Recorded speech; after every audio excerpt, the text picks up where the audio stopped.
He has to score that. He has to. That changes the game again. Those type of chances, you look back. I mean, you can't blame that for us losing the game, but you think, well, we'd have put a lot more pressure on them if that had gone in.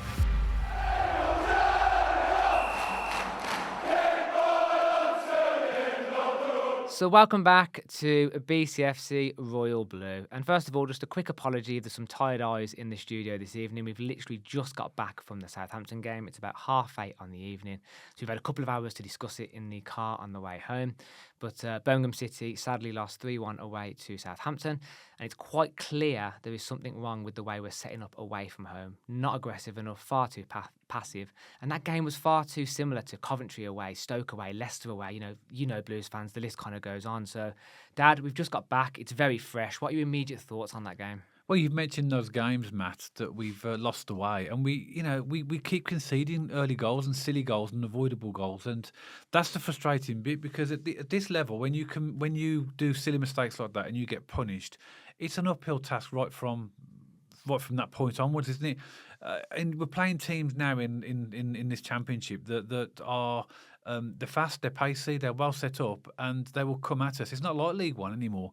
And it's frustrating, we've conceded first 8 times out of our 10 away games.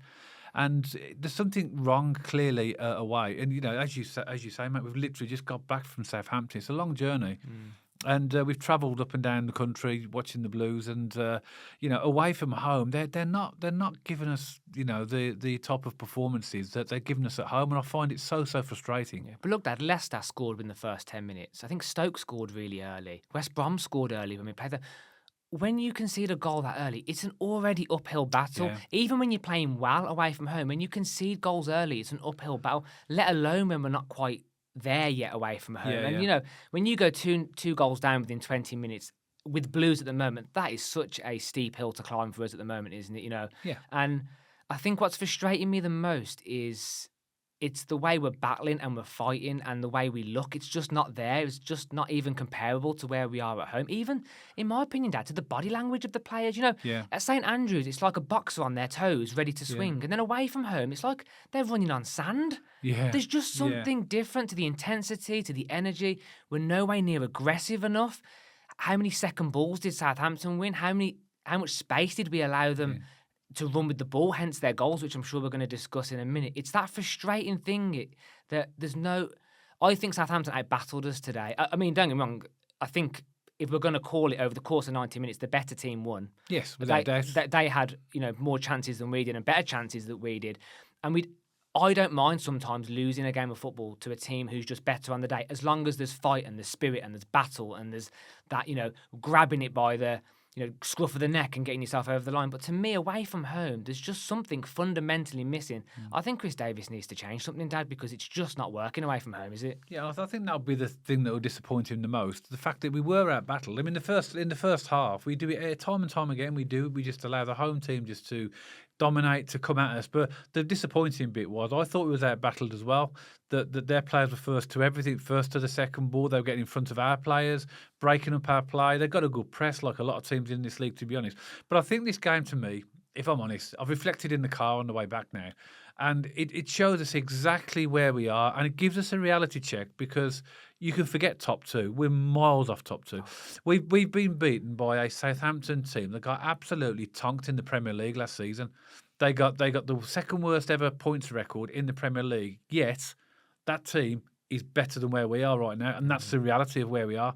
There's no way, based upon what we've seen today and what we're doing with our away form, that we're even going to make the playoffs. And I know some Blues fans might see that as very negative, but I'm just giving my opinion on what I actually see. And what I see there is a team that's going to be mid-table. And what would happen as well if we start dropping points at home as well? Suddenly, the spotlight is going to go on our away form, and suddenly these away defeats are going to seem a lot worse because we might be dropping points at home as well. Also, that it's a really close league. So previously, the gap between sort of 6th and 15th has been 9 points on average recently. This year it's 5. Yeah. So if you lose 2 games in a row, you're suddenly quite deep in the bottom half of the table. So again, if we don't improve this away form, and we do start being maybe a bit vulnerable at home, it's just a putting it out there. You know, we could be looking down more than we're looking up. I don't think we're there, by the way. I'm not saying that we're going to be in the bottom half of the table. I actually think we'll be top half and above. Yeah. I'm just making a point. With these performances away from home, we put the pressure on ourselves unnecessarily, don't we? Yeah. And what frustrates me is just doing the basics. They just completely go out the window when we're away from home. I mean, a lot of fans on social media, Dad, and a lot of fans I've spoken to in the stadium today, I know you've got a few mentions in a second about the people we did meet, but they were talking about Chris Davies actually changing the way we set up away from home, whether that's formation-based, whether that's maybe sitting a little bit deeper. Who knows what that looks like? That's for Chris Davies to decide. But they were saying away from home, we almost fundamentally need to change the way we're playing at the moment.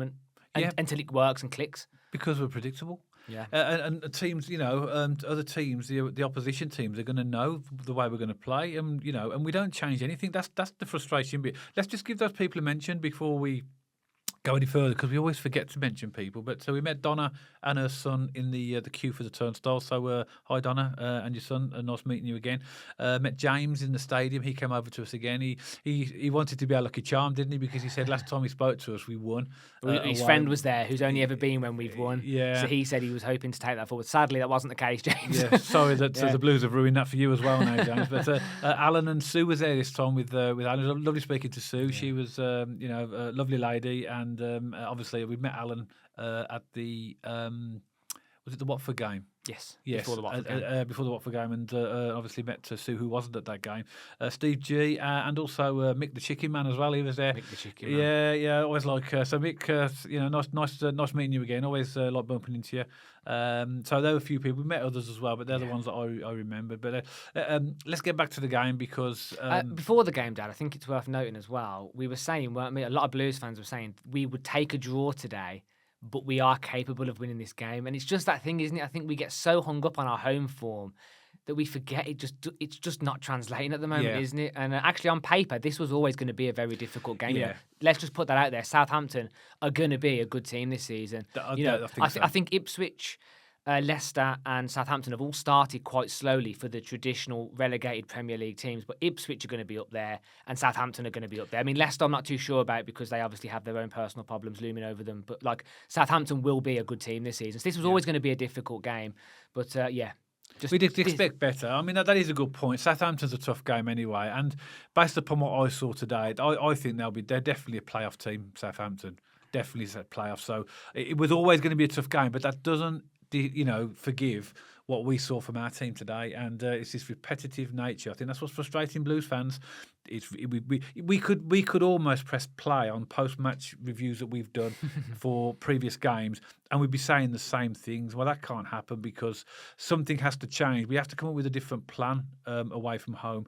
And the fact is, we just seem passive, and we just don't seem to have the drive or the tempo at the beginning of a game, and just allow the home teams to come out. And in all honesty, I mean, they should have had 4 or 5, really. They broke on quite a few occasions, didn't they? In the first half an hour. We always looked vulnerable when they broke, although I would say defensively, we did do a lot of good defensive work as well today. So even though they broke, and they broke at pace, there was a lot of good defending there, but a lot of bad defending as well. You know, we'll come on to the goals in a minute, because they were avoidable, the first 2. Well, in fact, they all were avoidable.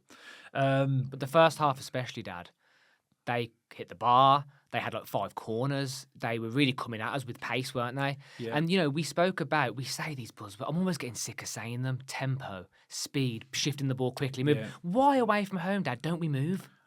We don't move. Yeah. We have a throw-in. Dimmy's on the ball, Tommy Doyle's on the ball. No one's moving. No, that's it's frustrating. And again, the amount of shouts and screams I heard behind me today: move, move, move. You can quicker. see the frustrations in the players, can't you, Matt? Because when the players got the ball, they're looking for a move to be able to have an option. Because if they don't get that, they have to turn back and then play sideways and backwards. And I think that's a really good point. That's something I've noticed very much in our away games. That we don't seem to have the same level of tempo that we've had in home games. And I think that's a big problem. But why do we do it? I think the players have got to look at themselves and say, well, why are we so different? Between our home and away form. I thought that a standout player for us was Dimmy. I thought he was absolutely excellent today.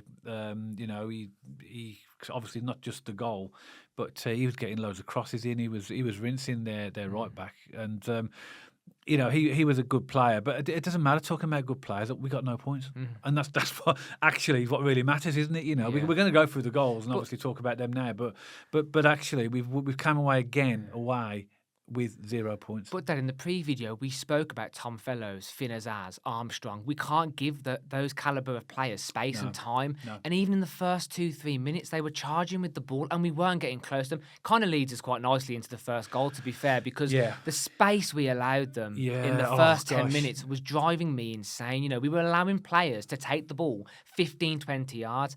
And I said, it wasn't even 5 podcasts ago, it was the Watford post game and we won it. But I said, why do we allow teams so much space? Like Cochrane and Awata and Osoyi Samuel Laird and whoever's at the fullback position, they jockey a lot. Yeah. Why aren't you going in on them? I mean, particularly in those positions where he was, because he was on the edge of the box, wasn't he? And he turned Cochrane, didn't he? Went through, but then there was enough other defenders there as well. But we just gave him too much space. And it was a good finish, but he had quite a lot of time to place the ball. I thought it was a very disappointing goal. I'm Chris Davies would be furious with that. I think the fact that Chris Davies swapped Cochrane for Jack Robinson speaks volume. And by the way, I'm not going to pile on this podcast. I don't think anyone massively painted themselves in glory. Dimmy had a decent game. Tommy Doyle had glimpses as well. But I think Cochrane in particular had a poor game today. And that's the reality, Matt. Yeah, that's exactly. not getting on him. I think he did have a poor game, and he was taken off. And maybe for him it's fatigue. He never misses a game, does he? Yeah. So we do need some strength in that left back position. But I mean, you agree? I mean, that was an avoidable goal, that first one. Really poor. Especially away from home, you know, you have to get into the home team. You have to put pressure on. You have to put your tackles in, winning your individual battles. Dad, when you're away from home, if you win all your individual battles across the pitch, you'll always do okay, relatively speaking. You're going to have moments of creativity and greatness from the opposition from time to time that you can't avoid. But winning those battles, putting a foot in, at least put a challenge in. Yeah. He walked I know. a good 10 yards from left to right and pinged, to be fair, as you said, a decent finish. From our point of view, from a Birmingham point of view, defensively, really avoidable, really poor. Well, we criticised the Watford defence when they sat back when Paik scored for Similar. us. And this is exactly the same. If you give players at this level space in those areas, they're going to find the target. And I think and a little bit for this one, in defence to Beadle, I think he didn't expect it because he had players in front of him and he saw it late. But he was tucked inside the post, so, he got it in the right place. But they scored nearly after that. Well, Chienza, Beadle had to make a good save. He just tipped it down to the side. Obviously, it went out for a corner. And they had another chance as well when again Chienza went down and left his mark, picked out Tom Fellows, and rifled the shot against the crossbar. Yeah. I mean the crossbar's still vibrating now. I mean, how he missed that, I don't know. That was a bad miss. We'll come on to Kyogo in a minute. I was going to say similar vibes. Yeah, right? it was in the same. It was the same goal actually, because as in the second half, but very similar in terms of where both players were. But at least Tom Fellows hit the bar. Not that it makes a difference. It wasn't a goal, but that should have been 2-0. But there, we had a chance where Neumann, in the first half, where he met Tommy Dole's corner and challenged, but obviously he just guided it just past the post. Yeah. Dimmy had a header as well, didn't he, Dad? That came in far post. Yes, but just went straight to the keeper as well. Yeah. But obviously the Neumann chance was after their second goal, and this was another disappointing goal, wasn't it? And again, you could see that they had the momentum in the first half, and every time they got the ball, they looked dangerous, and they worried me. I don't like that. If I feel worried with my team every time a team's got, there's something not right there. Mm-hmm. We should be stronger and more resolute, and obviously we know that teams, particularly like Southampton with quality, are going to come at us. But this was a disappointing goal because, again, who does it go to? Adam Armstrong. He turned Clara. Mm-hmm. You don't see that very often. Turned him left and right. Ping the shot, and again, I think Beadle will be disappointed. Although I feel overall we got Beadle to thank for not having a much greater, well, not much, but a much greater score. No, I think Beadle stopped a good 3 or 4 goal scoring opportunities. That could have been more with Beadle. But I think this one, I think when Beadle looks back at this goal, the second goal that Adam Armstrong, I think he will be disappointed. Agreed. But I think he was he bounced, almost like he bounced just in front of him and then went under his body. I think a professional goalkeeper should do better than that with shots like that. Chris Davies alluded to this in his post-match interview. Dad, he said that Beadle will be disappointed with that. However, he did make some fantastic saves. Overall, we've got him to thank for not having a larger margin as well. I say the Neumann chance came after that, and then Saints had another chance just before half time when Beadle had to produce a almost identical save to the early one from Chienza as well.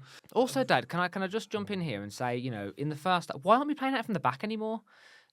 when Beadle gets a goal kick now, it's always direct, and we don't have Dykes, we don't have Yuki, we don't have target men on the pitch, and it's going to Patrick Roberts and it's going to Dimmy and Stansfield Or Kyogo when he's on. and Dux. And although Dux is a decent player, I mean, we can get onto his performance in a minute. I think very underwhelming, generally speaking.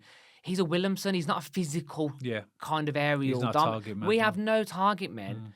The amount of times Beadle booted it and it just went straight to their keeper. You've just given the ball back. Yeah. You've given the home team the ball back and a chance to restart. Like, by the way, I'm not saying playing out from the back is the answer, but there's got to be a middle ground between not playing out from the back and just hoofing it directly over the top to no target man straight back to their keeper. It was really kind of winding me up, actually, in the first half. I was like, why do we keep giving it straight back to their goalkeeper? Well, maybe Chris Davis has done his homework, and obviously for teams that really press aggressively, it's risky playing it from the back. Maybe I don't know. I don't know. I'm just guessing. But the answer to that's giving the ball back.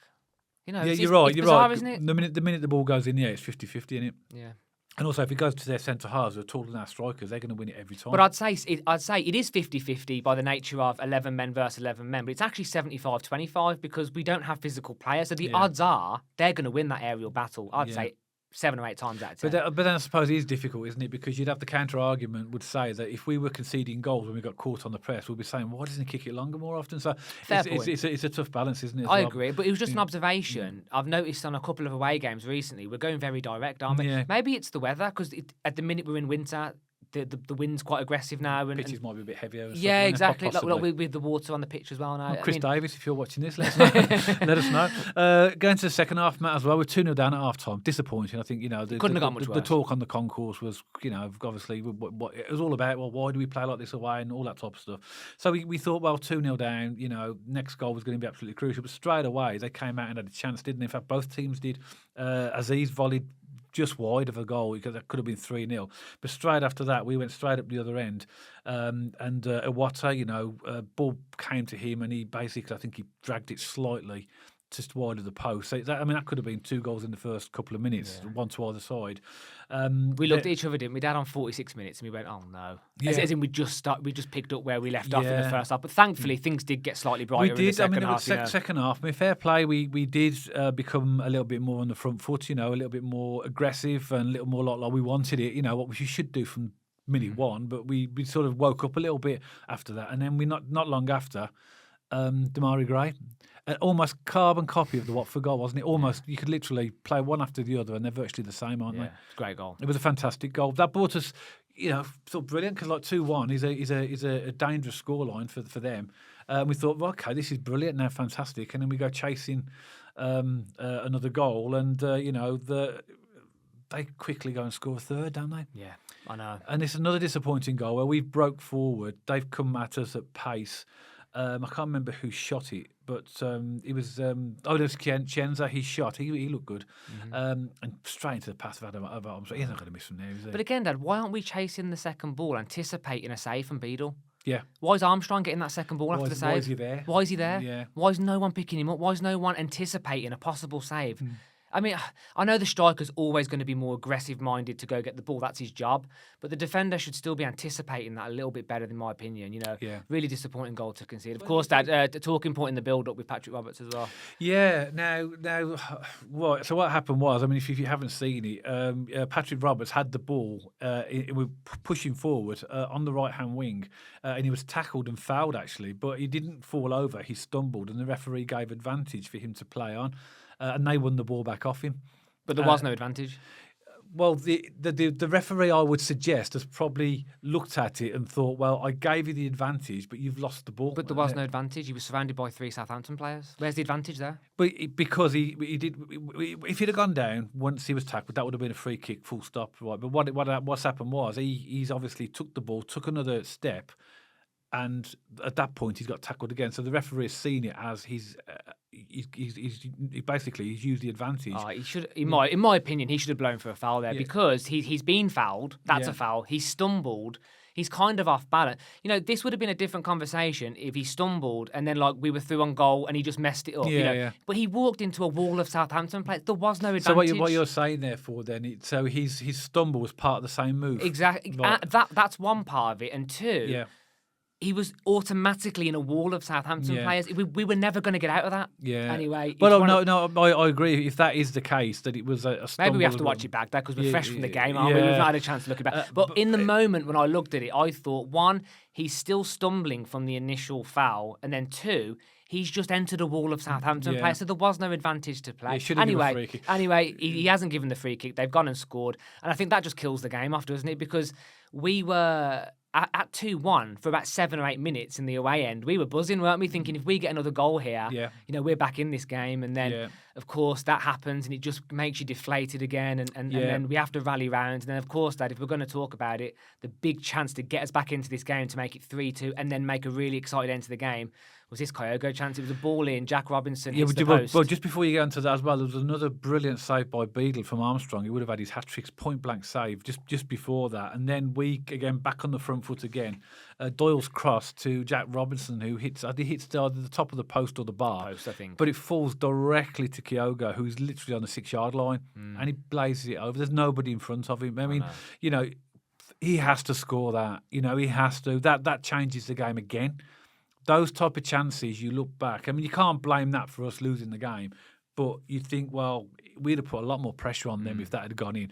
And he's bought as a striker, and he should be scoring those goals. I mean, I know we're all willing him to score. I get that, but now we're getting to a point now where we have to look at him and think, is he really going to ever be the person that's going to get the goals that we want? Is he that player? Have we had the wool pulled over our eyes on this one, Dad? Well, obviously, people would have looked at his history and goals and record at Celtic, but that was, going back a little bit now, because don't forget, he's been to Rennes in France. Was it Rennes? It was Rennes. Where we got him from. And he's not scored any goals there. Mind, he wasn't played there, and there's various circumstances for that. But since he's been with us, he's had lots of good chances. And all we talk about is Kyogo's misses. Not his wife. But his misses, as in the chances that he misses. And but that one for me was one of the most glaring misses. I'm like everybody else. I want him to score. I want him to do well. But where we are now as a club, Birmingham City, we can't have passengers. And I know that Blues have paid a lot of money for him, but they're going to have to look at their options, because if he's not the answer, we're going to have to get somebody in who is. Because those type of chances and the type of chances that he has missed have, or will cost us points. I think the truth is, Matt, for Blues fans, I think on the face of things, right, Blues fans want to be seen to be supporting him, right? Because I think we do that, right? Okay, but I think the actual truth of Blues fans is they're really, really let down with Kyogo. I agree with that. That's the truth, and there's no way of buttoning it up. I think, as much as we say he's going to get his goal today, and we want him to do well, but actually he was brought in with the hype of a massive goal scorer. That hasn't happened. So I think the truth of Blues fans, the real truth in their hearts, is that he's not the player for us, in my opinion. I mean, I may be wrong, and maybe you can tell me that in the comments, and you maybe think I'm being harsh, but that's what I think. And I think that, unless he goes on an absolutely massive rip of scoring goals between now and Christmas, I think we have to look at the situation in January and see what we're going to do there. But also, again, I'm just playing devil's advocate to your point here, Dad. He's coming on off the bench as well, isn't he? It's difficult sometimes. By the way, he's a striker. He has to score goals. That chance today at Southampton is inexcusable. He has to put that in the back of the net. I don't think I'm making excuses for him here. But he is coming off on the bench for 10, 15, 20 minutes as well, isn't he? Yeah, but the argument to that, mate, is if he's scoring goals, he ain't on the bench. He's in the starting lineup. So, fair point, so you kind of, and again, I'm not slating him. I'm not, and I, as much as anybody, want him to do well. But we can't go on forever. We can't say is he going to score. We have to draw the line and make a decision at some point. Everything you've just said, that I agree with, and I think a lot of Blues fans will. But please let us know in the comments below, to be fair, what are your thoughts on Kyogo? Is he running out of rope? Is he still got it in him to bag some goals this season? Who knows? But, there's still a lot of football to play, Dad. I've been sitting here before saying I think he still will turn good. I'm not too sure anymore. How many more chances can he possibly miss? I really don't know. But it's not without the best will of the Blues fans trying to support him, singing his name. This is a player that's not scored a goal for us in the league this season. I know. Final thoughts then, because we. Again, just one more final chance they had at the very end when Cameron Archer, who should have got sent off for that tackle on. Oh, that was nasty, wasn't it? On Doyle, by the way, it was disgraceful, and the referee didn't book him. But he went through late on. Beadle made another good save. Oh, I'm glad he didn't score. And, for me, okay, just to sum up, Matt, it's another poor afternoon for us away. another letdown away. And, all this talk about what we want to do, we're not there yet. I look at a team like Southampton, I think that's the type of team we need to be to challenge for the playoffs. With the pace, the aggression, their formation, they look I thought they looked on the day. They looked a much better side. They've had a really poor start to the season, but now they've got this new manager in. He's clearly sorted them out, and they're going to be up there challenging. I think Southampton. But what I'm basically getting at is it showed me the gap really to us. And as much as we want to be them, we not them. We don't want to be them. We want to be where they are in terms of the progression of their squad.